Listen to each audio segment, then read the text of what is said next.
ఆ శాస్త్రాల ఆధారంగానే ఈ జ్యోతిష్యులు ఈ 2 జాతకాల్ని కలిపారు. అదేమంటే పాప పాప జాతకానికి పాప జాతకం కావాలి. శుద్ధ జాతకానికి శుద్ధ జాతకం కావాలి. అందుకే దాంతో అదే ఉండాలని చెప్పడం. అదేమంటే ఒక మందు తాగే వ్యసనం ఉన్నోడనుకోండి. ఎగ్జాంపుల్ చెప్తున్నా.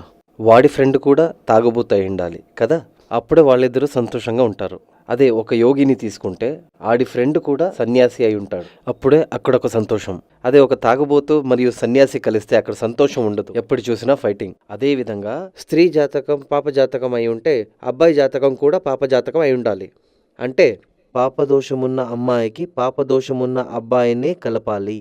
పాప జాతకానికి పాప జాతకమే చేర్చాలి. శుద్ధ జాతకానికి శుద్ధ జాతకమే చేర్చాలి. అందుకే నేను చెప్పాను, అన్ని రకంగా కలిసి ఉంటే మాత్రమే పెళ్లి చేయాలి. అదే రకంగా ఒకవేళ జాతకంలో పునర్వివాహ యోగం ఉంటే పునర్వివాహ యోగం జాతకం కలపకూడదు.